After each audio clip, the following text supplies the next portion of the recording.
Well, we'll go ahead and get going. Let's see, I'll give you a copy, Mr. Nitz. Holly is man on the computer. Thank you, Mrs. Nitz, for helping us out. Heather. Put some new batteries in the second when we're done. We'll get it top, and then I'll give you guys a copy too. Here goes the learning blocks. Here's what I'm like, For Paul and Jeremiah. Thank you. And Todd, yeah. Right. So this will kind of allow us to just navigate the plan today, to navigate through that action plan. Okay. And when we talked about laptop using when we get to the big picture.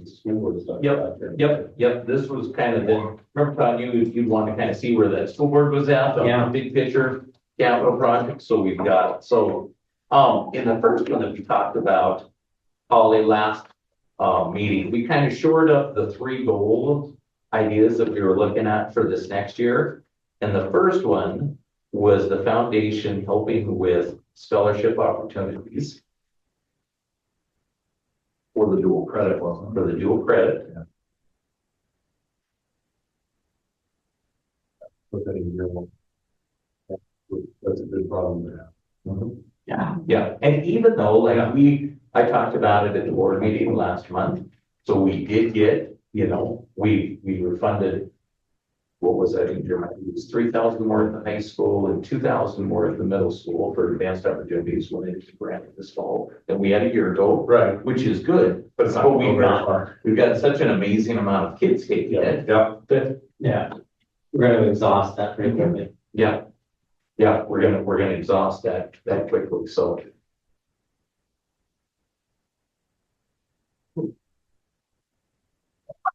You go. Strategy? Kind of works. Are you part of the tech department? Yes, he is. Slam that Hey, Chris, hi, Chris. Here Here is, hey, Chris, come on. Give you the battery. So we're working on the action.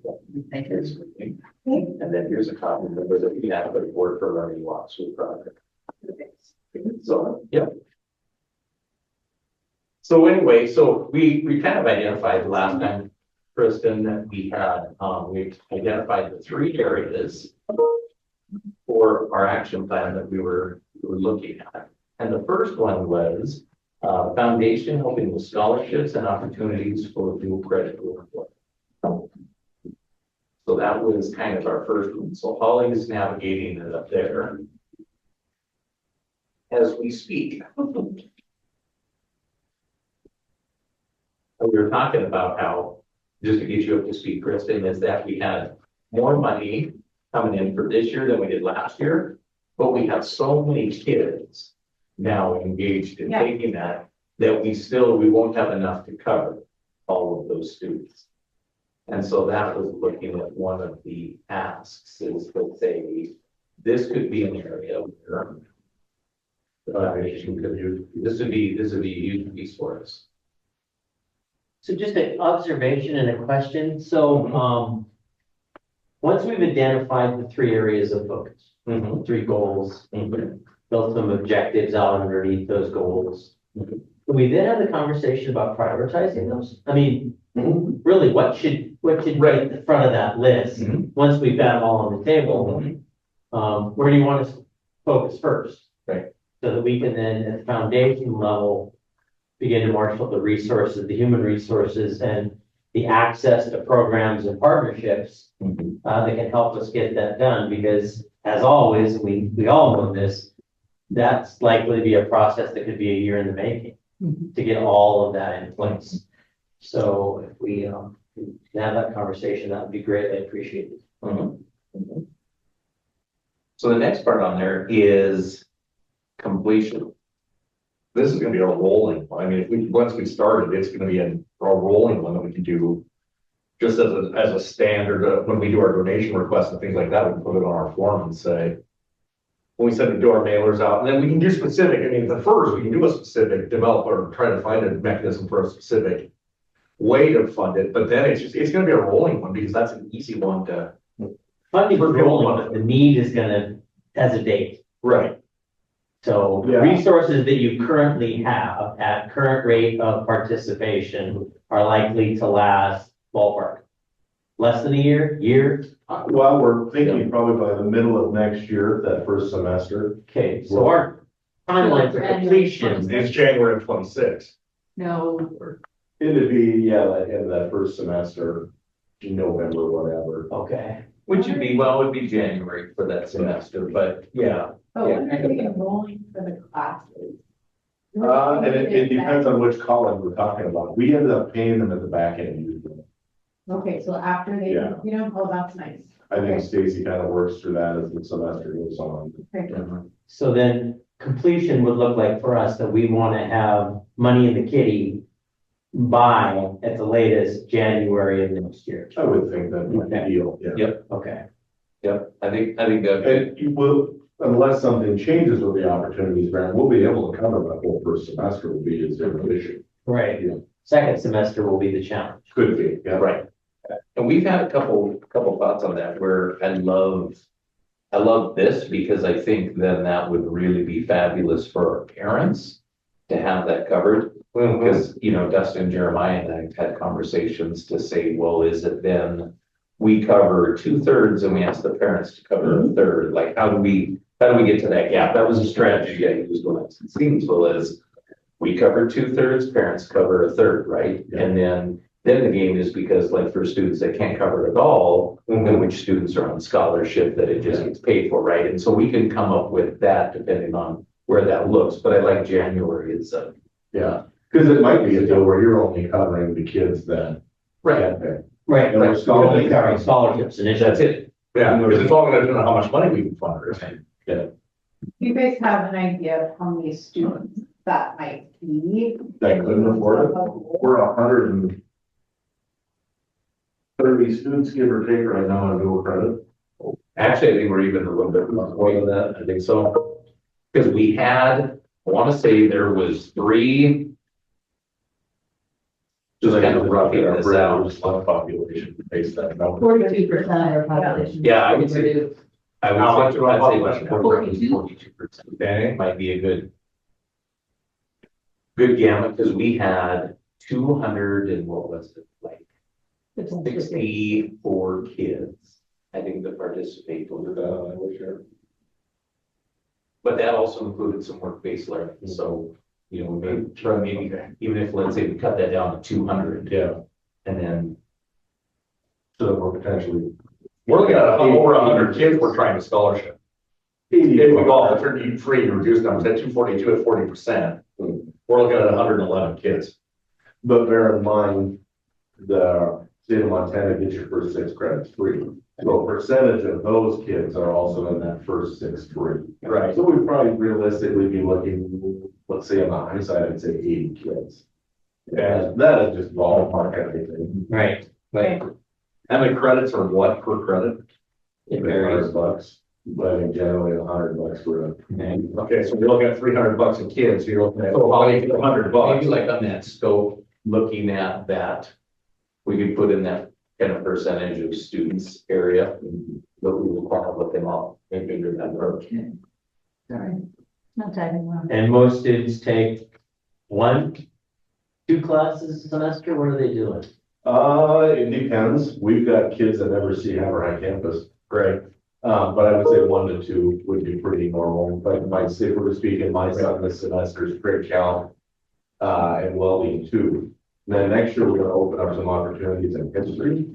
So he'd have done pre-cal, welding 2, and US history. So could be 2 would be probably the average. So we're looking at 50K. Well, I think there's gotta be a conversation still about eligibility. So if you've got a student who, is taking 3, maybe we can't fund all 3. No, you Maybe we're further ahead, spreading a dollar to other kids instead of investing totally agree. a total cost of attendance in one student, so. Yeah, there could be. Sorry, but the share that you're asking the foundation to pick up is approximately $100 a kid. Per credit, so it could be a Per 3 credit, credit class. right. Closer to 300 per kid. But if there's 80 kids at 300 or it's 600 if they're taking 6 credits. That's That's what I 48K. was just trying to clarify though. We are not gonna make 48K in a year. I can tell you that right now. No. And that's And where, then you need to look at realistically what percentage of the free and reduced 42% kids are taking dual credit. I don't know that, but Right. probably less than half of that. You know, it's, Yeah, that's gonna be a. that'll be on our end to have to clean up and figure out what that means. That's, you know.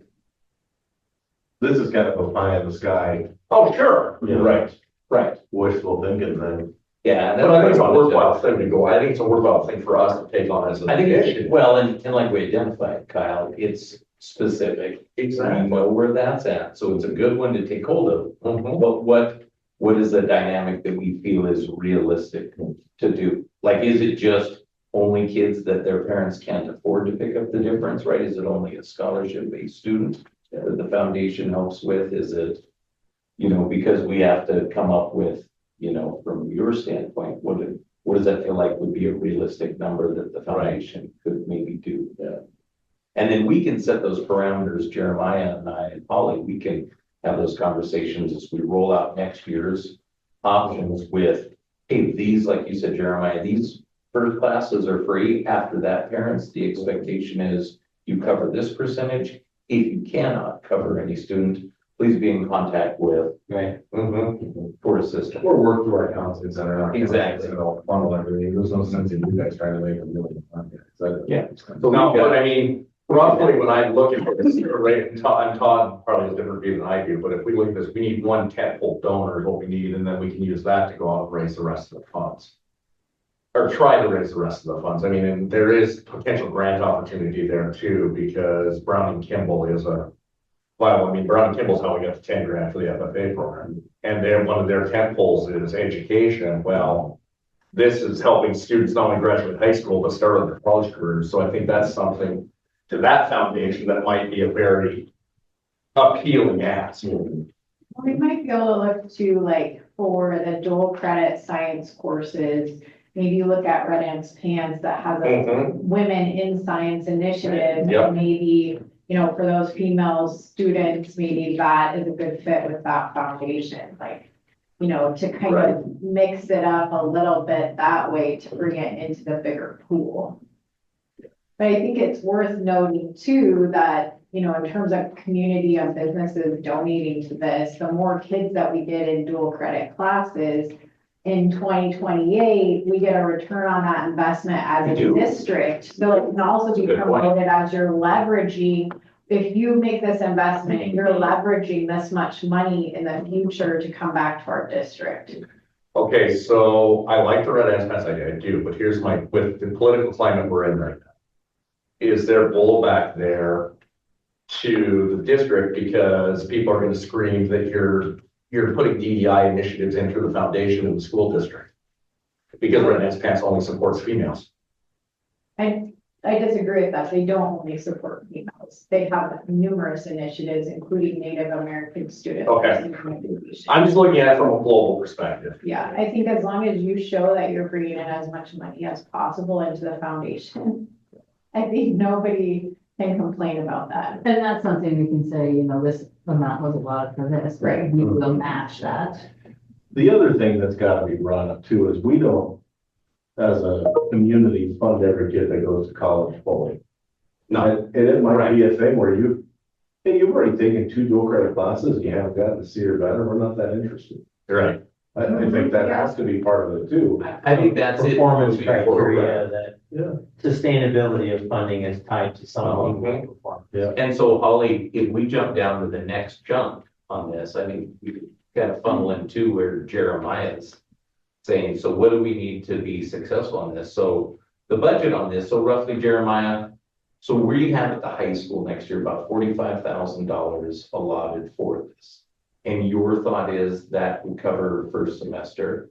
I couldn't even, I'm sure it will cover first and probably a good chunk of second. That's what I think. I think it might be, I don't think it's probably a $90,000 grant, No. but I think it would cover we might be in the ballpark more of like a total package of 60. That was, 60 was the number in Yes. my mind, I think. For when I was kind of looking Yeah. at kind of numbers, I think it would be, we need to get to about that level. And so that- not the foundation. Right. Our total. Total.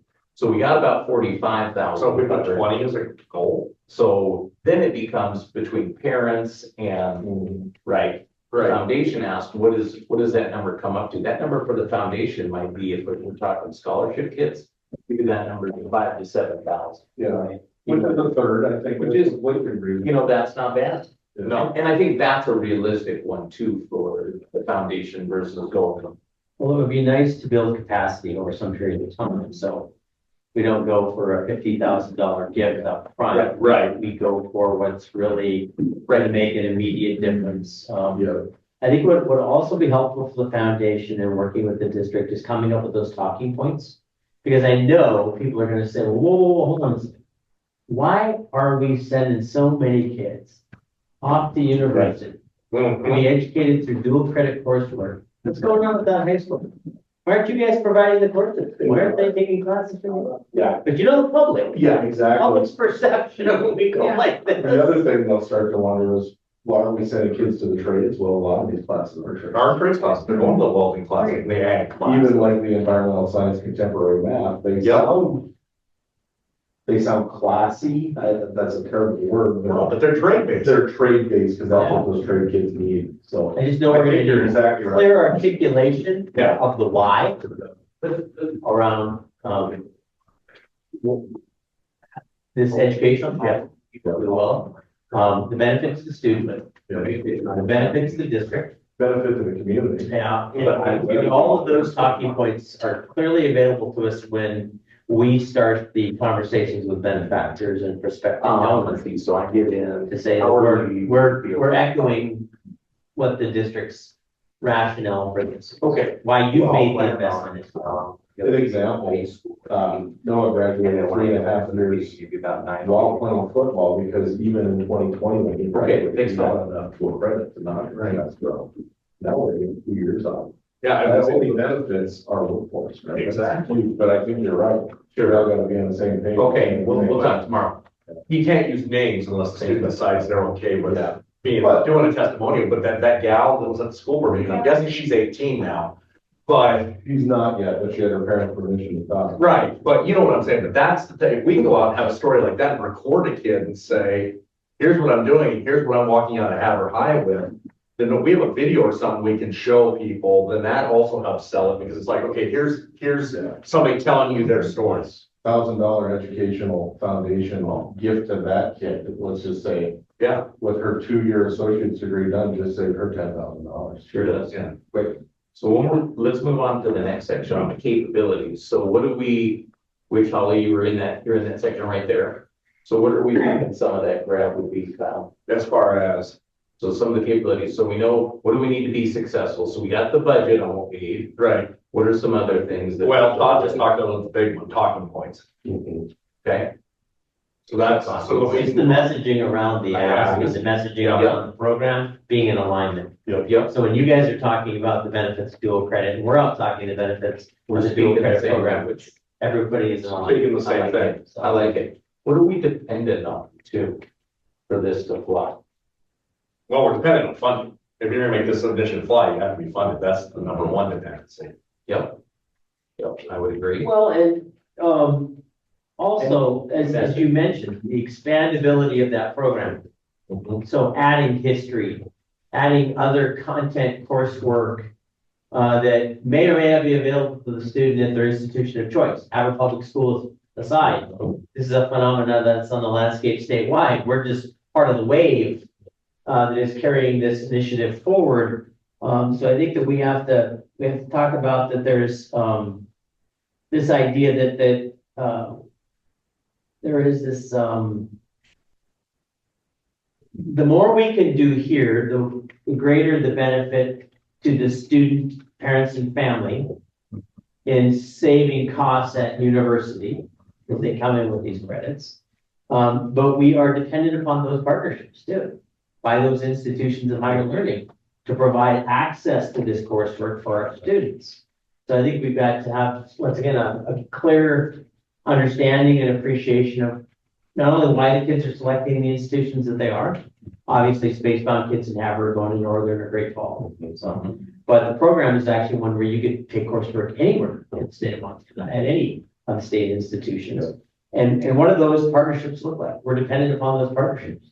Well, and that kind of ties in too, to our next one, Holly, with like, Todd, what you were just saying, with like the roadblocks then. Yeah, So that could be a piece, Holly, we could list under the roadblocks piece is then tied to the institution. Right, yeah, so that's what I was gonna say, because what Todd brings up is, because these dual credits, they're getting these dual credits, but have they been proven to be able to use them with private institutions in Montana? Can they use them at out of state? I can tell you this, having a kid in the private school in Montana. So Hunter Lost, he was the kid that, right? He's in pre-med, so he was the kid that took 80 million AP classes and scored high enough to get all the college credit in the world. We went to Carroll because it was private. Had he went to Bozeman, yeah. he gleefully would have taken it. Seamless transition. But it was not a seamless transition. He out of like, I think he had something like 9 AP level classes, and I think he carried over 3. Yeah. Was all. That's So lost 6, Yeah. right? So that's one of the potential roadblocks is making That sure is. we're working with That is. institutions that are gonna take the kids' credits. And then have to start in state and then, but if the youth system's not a problem, then it's working with Providence, Carroll, Rocky. Because everybody Won't else, get much out of Carroll. because everybody else's youth system except for the tribal college. We got a freshman in Carroll this year who entered the nursing program, that's a freshman, it's got a junior. So they took that up for her. Yeah. That's because you know what she does. She basically is in the nursing program. Oh, okay. Freshman, so that's a junior level. Yeah. Right, And you okay. know, the advantages, what they were doing in Havre is the dual Credit rather credit, than AP. not the AP. The AP now is one that is fading to black. I can tell you, which is a good thing. Yeah. Is to go dual. Yeah. Yep. So just identifying that those potentials are out there in those relationships and in those partnerships and making sure that our students that are taking dual credit, there's some conversation going on with them and their families, of making sure that if you take this here, that it has transferability to an institution that you might want to attend later. And we have those conversations, because Krasky and I meet with every freshman, senior, and their parent every year. Yeah. So we do have those So conversations. that would be the point of contact where you could revisit that for a kid that's interested in dual credit. Yeah. To say, hey, great, you're taking dual credit. We've got a program to support you. But here's what you need to know. Make sure they're going to go someplace. Yep. Well, and the other roadblock I think we have to be realistic about is where we're at in the world too. I mean, if we keep getting inflation, if it gets up to where it's $25 a dozen for eggs, all of us are gonna struggle at that point to be able to donate any discretionary income, and then you've got that, if the market crashes, it's all economics, but God forbid we get into World War III, that's gonna change things. I know, but we're, let's get it, we're gonna come back to the foundation goal of doing credit. Interesting topic though, and that is who is your target market for requesting this money? And to me, while I think, the entire population of Havre and Hill County is a great goal, I think your point, Kyle, is not everybody is going to say yes. Correct. Here's my check. Yeah. And so I think, a great thing would be to look at who are our target donors. I mean, we have a lot of trades-oriented businesses in Havre, which if we said, these courses allow them to better access and get jobs in skilled employment with companies like yours, they might be, a good fit for making a donation to this program and, those types of students that are looking at those courses. Kristen, you made a great point, which Holly, I think would tie into standards on this next one, like Kristen's saying, because we get then that payback in fiscal year 28 for not only the dual credit, but also the work-based learning. So now all those CT areas, like you said, that we're going after, those potential donors feed right into this, right? So how will we accomplish this? By targeting that audience. That's a great audience, and that's a great audience that targets not only then that transition right up to our local college in Northern that are doing all of the work in these. all those things. So that's a nice piece, right? Well, like ADM and Dick Anderson Construction love coming to talk about roller, because they're trying to hire somebody in that shop. Dick is a great, supporter, millions to cover copies every year, so. And I think that brings up a good point too, that maybe our target market isn't just in It's our statewide. community, we need to look statewide at. At least start statewide and then maybe branch out from there, but it's definitely, I mean, healthcare, I look at it with nursing, I mean, why wouldn't we hit benefits up? Why wouldn't we hit Logan and Billings Clinic up? Because to get us a donation, because these kids are potentially gonna come back to you as we get those talking points and we can explain and show.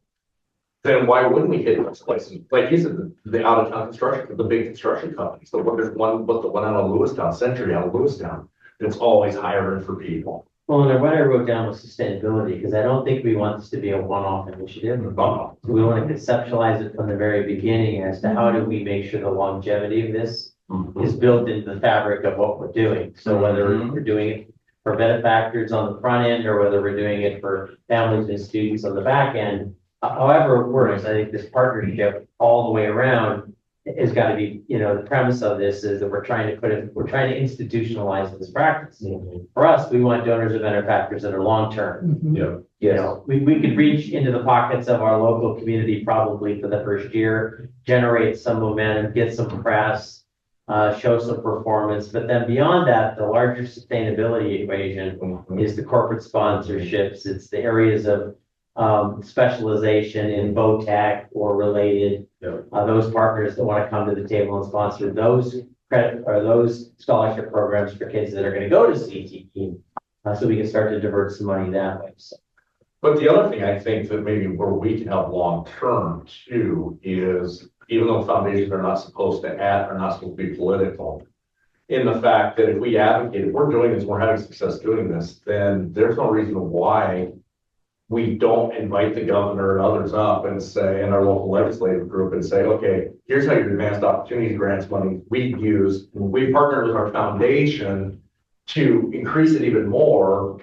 And so we're seeing the benefit, and can you go back and find more money in the budget in the 27th session and bring even more money out of the state? And at what point do you look at, how much money a year do we put in? Do they give you a tuition break because you are funding a third of their population? We're funding a lot of that school. Right? So. Yeah, yes, you are. Which makes So each number of FTE in North. Maybe you Which, give us if we're honest, is 20% in discount. our benefit, because they're very willing to work with. Sure, Right. like honestly, like They want the Polly, FTE. Polly and I have our spring partnership meeting with them next Monday, so we're meeting for breakfast. So we started this fall and did that with Holly, Cheryl, and I, and Greg and Jen, and we're doing it again. And some of those things that we talked about with Krasky the other day in terms of leadership by as well as this are going to be those discussion points to say, hey, how do we see this moving in the future? Northern's been great to work with. I don't know where Northern Spectre and how they agree with us. Yeah, they really have, honestly. We've made a lot of headway with that. Well, and then you've got the links to make the connections otherwise.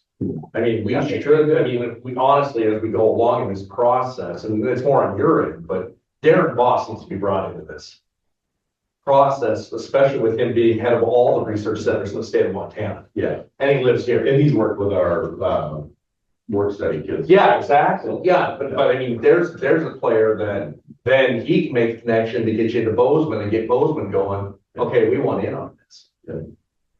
So who are we doing this for? Students, right? Plain and simple. Yeah, that's an easy I one. think. Well, I think I think that's a Yeah, short-sighted view. community. I think the employers down the road, that's. Like maybe the big picture, the community Families, community employers, yeah. Mhm. We can bring a kid home in 2 years rather than 4. How do you do that? Well, and I think also you can put the district too, because the district's gonna potentially benefit, because again, if you get here 2 years, you get a teacher back in 2 years. That's right. Heck, yeah, we want them in the classroom. That's a huge win for us. We're too right here local. Yep, you bet it is. So we keep a kid as a parent, Yep. Mhm. it's all. Well, your idea, I'm gonna talk about it, that partnership, Yeah. you remember? The apprenticeship. Yeah, teacher the one you apprenticeship. made a pitch, I'm gonna pitch that, so. Rollout plan. So in terms of timeline on this, then we want to be able to have this established for 25-26 school year. Or we can probably approve that with Or,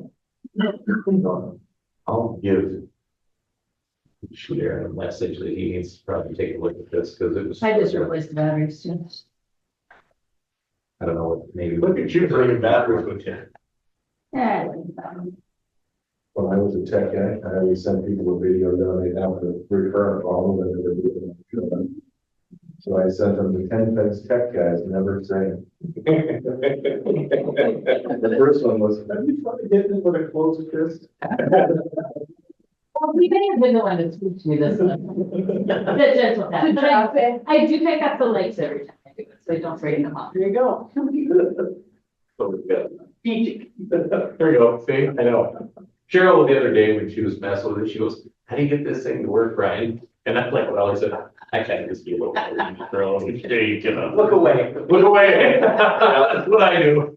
And then all of a sudden it goes, whoa, runs a bunch. So, okay. And then, Did you want me to put Darren Boss down here anywhere?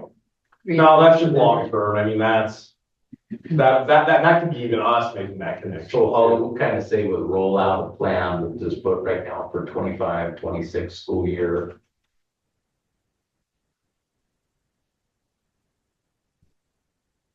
This is fun, I think. We gotta think non-traditional out of the box. I think you can get the service organizations in on this and some other things too, because every service organization in town's got an education component or a youth component. That they want to serve. They don't have the funds. But we can get grant funding, some of us at least. The Elks, we can get some pretty decent grant funding. You got grant writers on staff? No, we do it, well, our secretary does it, and it's a basic one-page form. She sends it to our national office, the national office approves it. It's that type of thing. So what does that rollout plan look like? What are some of the components of that rollout plan? I think once we have the action plan established, then we'll maybe talk through the specifics. So what I kind of did talk with this, just so you know. So for the school climate committee, we went through the same process. We established 3 goals that we want to go after. And then we went from the action plan to the implementation plan. We haven't really done the rollout. Right. And so now we've been doing the implementation plan this year with that and been checking off a lot of boxes on what we're doing. So that'll be the next phase after we kind of have this established for the year. That'll be a good one for next year as we roll it out. So that's gonna be something we need to work on over the summer. Could be. Well, I mean, if we're gonna try to do this year, we gotta implement it over the summer. we kind of know where we're at, but then we could have set things as we close out, like we talked about from the foundation. Are there components you could do over the summer? Right. And then as we start next year, we'll say, hey, where are we going with this now? We're moving this out. That's it. Those kinds of things. Yep. Yeah. Yep. Okay. So then, Holly, if we scroll down to it, Aaron said he can be over here in a few. We can suffer through today. That's good. Yeah. Then for our next one, so our next goal that we had was minor equipment for classrooms. Oh, that's right. Yep, so that was our second one that we wanted to try to address was minor equipment for classrooms.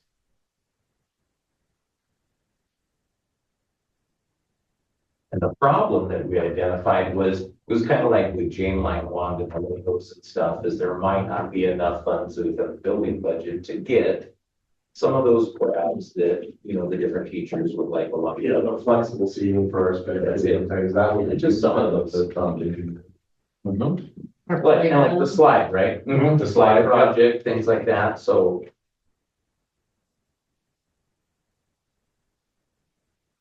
Maybe talk to Mr. Hinkle if he wants music instrument repair money. And that's at our table, that's a dead issue at our table. I can tell you that now.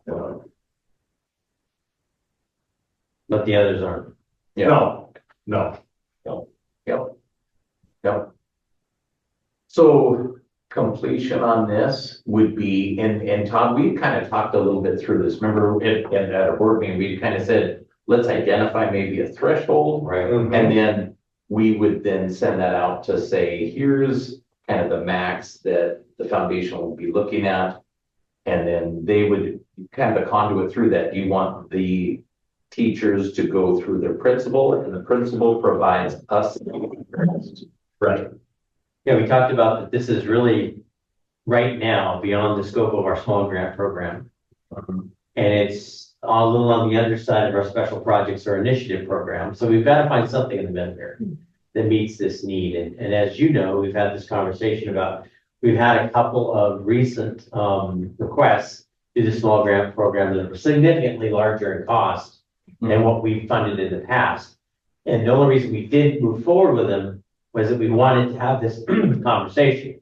Where does this fit? Because we don't want this to be a one-off either. We've got to do something a little different that funds in this area from, say, 1,500 to 10,000 or something, 1,500 to 5,000, 5,100 or whatever it is. But we've got to talk about how we now roll that out differently too. Prop up a new program, message it back into the district, make sure that there's an understanding of where these fit, adjust our forms in our requests, how we're going to handle it administratively. Is it going to flow through the same process as the small grant program? And once they fill out the paperwork, it gets diverted to the building level principal, who then reviews it, approves it, sends it along, and then it comes to us. Building in some, I think we also have to talk about one of the things that I think is pigeonholed that's been on this program is the lead time on some of this. It's awfully easy to give Jane Long a $700 check for Legos.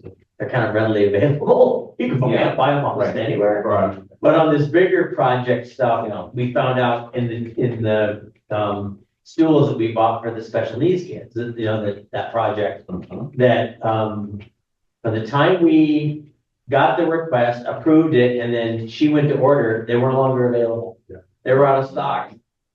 So we had that whole process clamped right there. So I think we have to have some conversation in this initiative, which I wrote down, minor equipment classroom funding initiative, is to make sure that we're letting staff know we need some lead time on some of this. Yeah. It's easy stuff.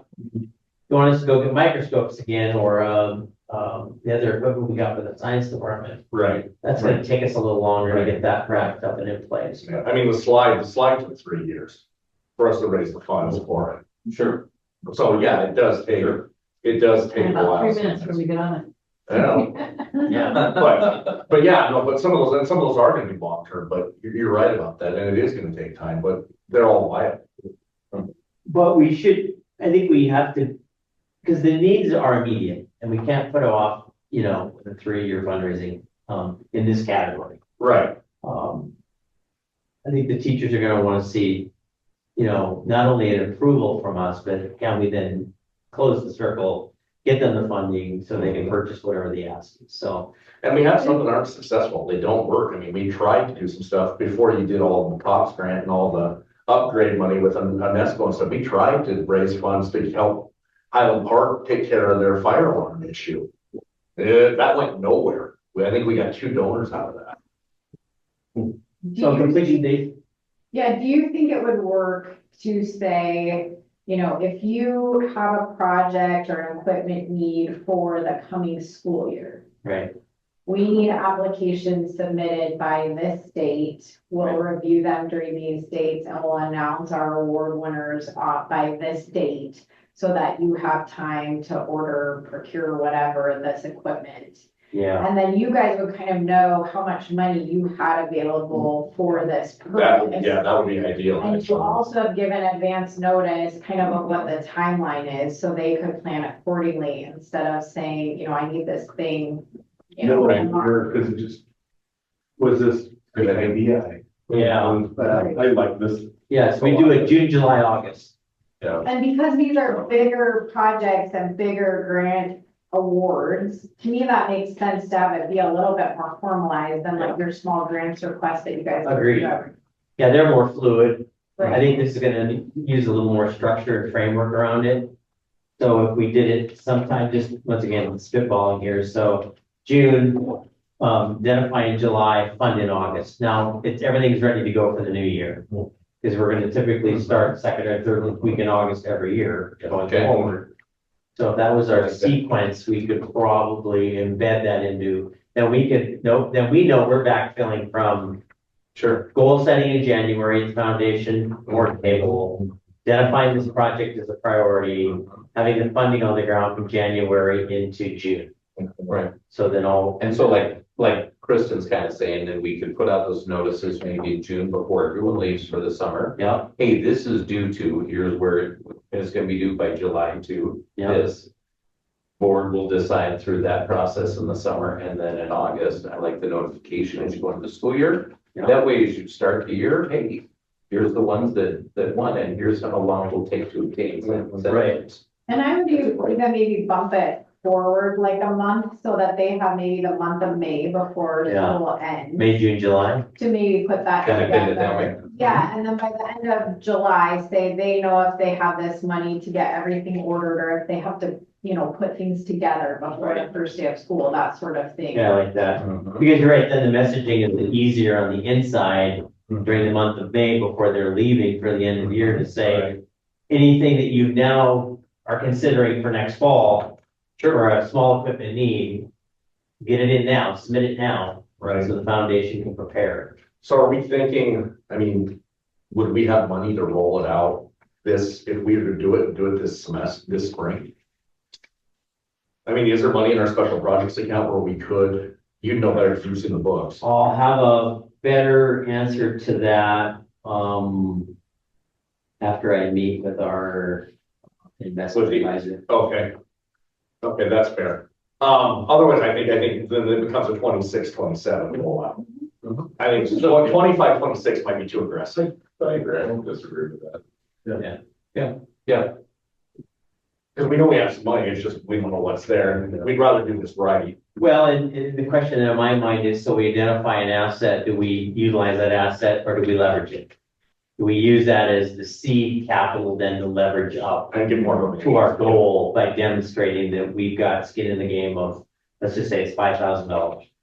We're starting this initiative with a $5,000 commitment from the foundation. We're not going to take 6 months or whatever it is to build capacity and match, to leverage it up to get to our goal of 25,000, say, to start the process. So, yeah, I think that works. I think that does work. Do we want to put a budget on there or? probably wouldn't be a bad idea, even if, like we said, I mean, this is fluid, right? It can Yeah. change. Yeah. It can change, so we could start with a number. Where are you thinking, Todd? Like, I'd say 5 to 10. Okay. In that range right now. Okay. And once again, that might, and that's just to have a starting point. Mhm. So we think about putting $5,000 investment into a school system, that's no small thing. No, It may seem like it, but for a teacher or a couple. well, just like that's for no Jane, small thing. $700 for Jane for those Legos was killer. She was so pumped up and Yeah. excited, like honestly, that was, and she does that all the time. Holly knows more than anyone. She's always working with kids on that, but when you go in that room, the kids, every time I'm in Lyman's room, they're like, Mr. Connor, you see the Mona Lisa? And I'm like, it's the heck of a Mona Lisa. Right? That's all Lego Mona Lisa, right? Like, so it's bam. Well, the other thing with this, you guys from the administrative level, is it going to potentially spark innovation too, where as long as the board stays on as long as we stay on a 4-day school week, where now the teachers are talking about, we want a chance to do some things on support Fridays to bring the kids in. If they don't need the help academically, here's something to instill. I wonder if this won't Yes. spark innovation to say, okay, now I got some stuff I can get the kids in here to do on support Fridays. If they're not coming for the other reasons. They just seem better. Things too, I don't know if you guys have thought about this, I've just seen other foundations doing this, but when we have our awards for our Thanks, sir. classified and certified staff of the year, if maybe that winner gets. Oh, that's a great idea. Oh, that's a good idea, actually. Like we hype that up at the welcome back. Yeah, and it's, you Good get idea. $1,000 to go to your classroom, or if you're Right. a para, you get $1,000 to go to, something in terms of if they Yes. feel as important or they're seeing in their work, or Yes. if you're working in the lunchroom, you get $1,000 for a piece of equipment or something. I like that's that needed. idea. But I think that would be really exciting. It isn't, it works so well in conjunction with with what's going on there already. In identifying the classified staff of the year, the certified staff of the year. And oh, by the way, the foundation has selected the following 3 applicants. And we can even have, Grab- it's like I have that agenda, right? Like, and I've got everybody who's, doing what, and then I could even announce and have like either you, Kyle, whoever, and say, now we'd like to bring the foundation to say a couple words and announce this year's winners for The big check. that's it, right? Yeah. And it's cool because it's a captive audience. It is. And a captive audience getting money thrown at them is not gonna be fun. No, No. Well, then we incentivize the use of the program by staff. You sure do, because they see They it. can see it. They see It's it. real to them. Yep, I like that. Yeah, I do too. So Holly, maybe roll out of the plan, we'll say, we're looking at for sure. 26, 27 to be safe, yeah. We'll say 26, 27, then we'll just kind of lay. it Yeah, by year. that gives us a Somebody year. said it can jump up. Because that gives us a year then to build capacity. Yep. And if we get flush before, Then we can roll it out. roll it out sooner. Wonderful. Speaking of awards, when you talked to Dustin, they got asked me whether we want to do the scholarship ceremony during the award ceremony this year or not. When you do the academic awards. During the dinner that we put on. You guys doing a dinner now? We will have her last. Oh, okay, I thought you were still doing an all school assembly. We do not do that, because we don't have school time to lose. Okay, I know we had somebody jump up and speak out of turn a little bit at the board meeting. But when you're running a 4-day week and only 40% of your days are, That's not hard. interrupted, that's Yeah. all I'd sell. well, then we probably, if you guys do something specific for dinner, then we probably want to keep them separate. White tablecloth dinner where we do all the academic letters. That's Really nice. We're trying to make the academics the focus. Yeah. Which this scholarship would dovetail in, but how long do you want to make it? Yeah. Because our thing, I mean, admittedly, we go 45 minutes to an hour Yeah. is all, but Yeah. do you want to keep people there another hour? Yeah. Exactly. So probably 7 minutes. Okay. Yeah. Because somebody was talking to me, there were a few people trying to me about when they do the all school assembly at times. I was like, yeah, okay, I didn't realize you weren't doing it. We haven't done it since we took over. Oh, okay. But that, like I say, was all because of that 4-day week. Right. Yeah, uninterrupted time is. Premium. It's precious. Contact hours. Yep. Trying to guard our kids best we can. Sure. So in terms of how we accomplish this work, so for standards.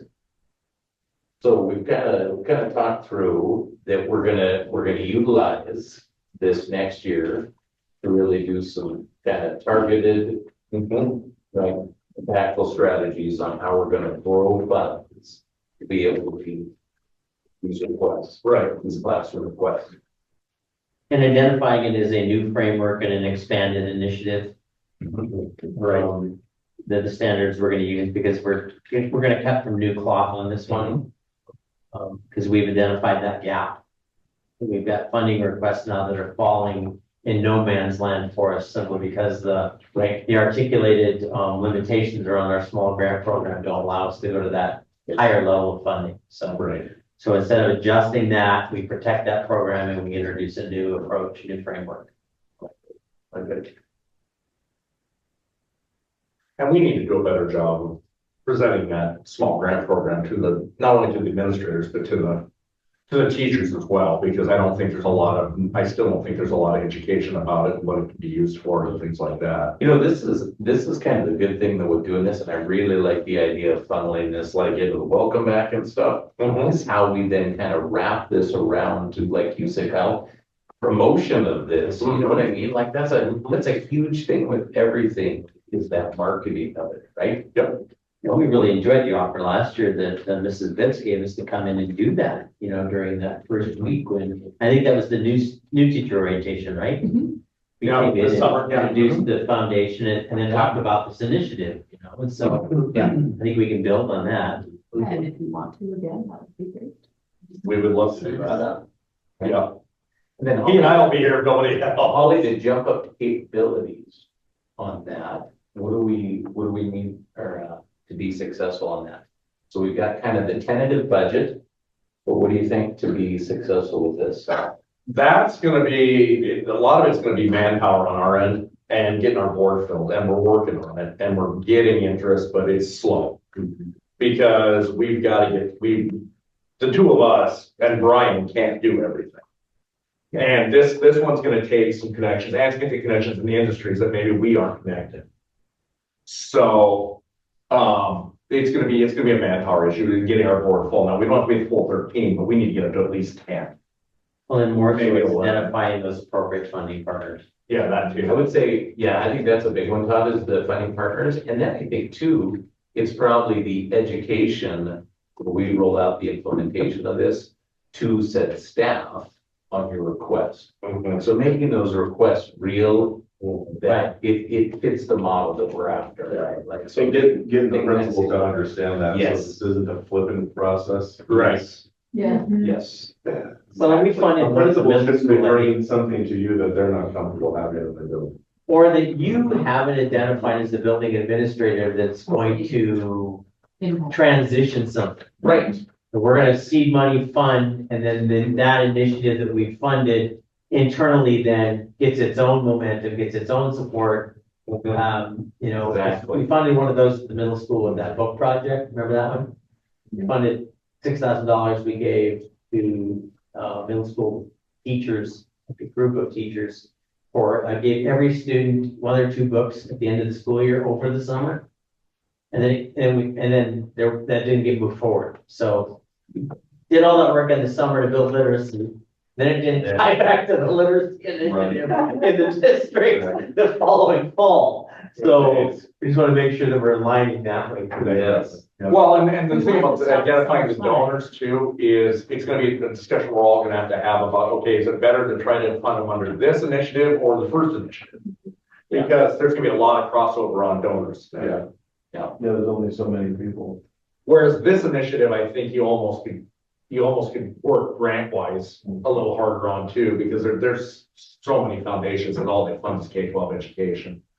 And so that opens up, though we don't have a grant writer, but if it's simple, we can do it, but if it's complicated, we can't. But maybe that's where we get you guys to help us, because you guys have done some of that. That's I it. don't know if, do you know, oh, I don't know her last name at all. She lives right across the street from me, Bonita. She's doing some grants and kind of helping out the city a little bit for different things. She used to be a technical writer. Oh, okay. She That's might handy. be somebody who would be. Her first name is Bonita. Oh, she's retired, but yeah, that's awesome. That's, yeah, that would be an excellent resource, She actually. might be, She might be an excellent resource. she might next thing know. Although, can we pop to that first section up top? Out of this one, and I think just to close these two out, then we can cut you all loose from a committee standpoint, because then we got the board. We got our board meeting, yeah. Yep, but completion, so we're kind of looking at 26, 27. Fall, yeah, 26, 27 to be here.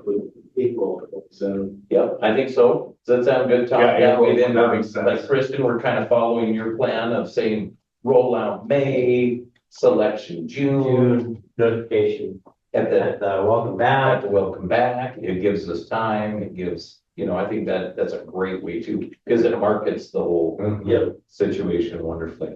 Well, and then we're past, we already got the money. Yes. Yeah. So now when we Yeah. announce, Then you know. they have the resource. Yeah. And I love the And here's how idea, much we have to award the the big big check idea. Because like Dark County, we just did this. So the other day at Sunnyside, and we had the pie in the face assembly, which was super fun.